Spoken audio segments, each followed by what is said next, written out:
Thank you very much. Thank you. Thank you. Hello, Virginia. Did anybody last night watch a thing called The Debate? Man, that was a big one. But as you saw on television last night, we had a big victory against a man that really is looking to destroy our country. He's the worst. He's the most corrupt, the most incompetent president in the history of our country.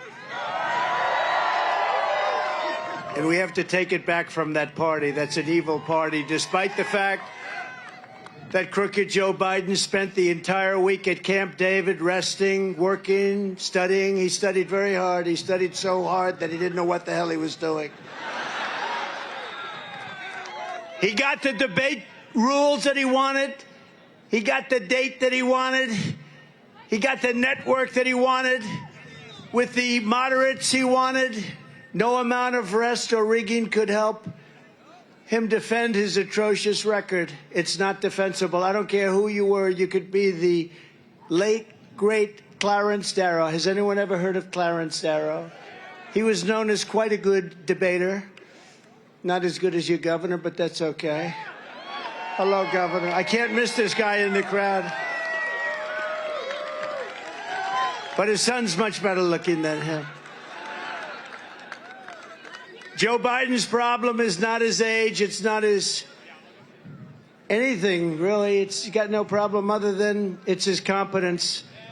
He's grossly incompetent. You know, they keep saying old. I know people that are much older than him that are doing unbelievable things, making a fortune. I knew a man that at 79, he was never a success, and he made $1 billion, $1.5 billion from 79 to 92. And that's what it is. It's not his age. It's his competence. He's not respected anywhere in the world. Our country is being laughed at all over the world. Biden is using the weaponization of his Justice Department, the FBI, local district attorneys and attorneys general to try and win an election against his political opponent. That happens to be me. Do you know who I am? Something that actually was unthinkable in our nation, but which is very common in third world countries or in banana republics. That's what he's doing. He's using law enforcement to try and hurt his political opponent. Every one of those things last night, you saw that, was all started by this guy, this crooked guy.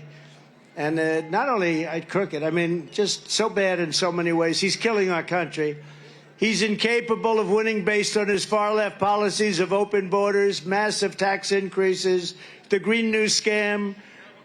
That's a windmill on every corner, most of which don't work. And things like putting men in women's sports, really not a great idea. As every American saw firsthand last night, this election is a choice between strength and weakness, competence and incompetence, peace and prosperity, or war or no war. They like a war. They love wars. You know, they love killing people. It's so wonderful.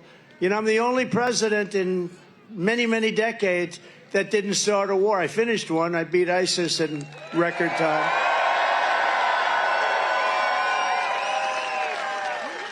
As soon as I left, we had the situation where Russia went into Ukraine. They would have never done that.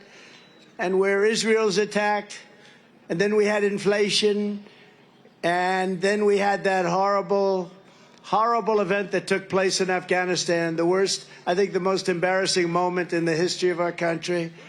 And it's a choice, though, between a president who puts America first or a train wreck who puts America last. They put America last. Actually, the Democrats put America last. You take a look at that. Look at a guy like Senator Schumer. I've always known him. I've known him a long time. I come from New York. I knew Schumer.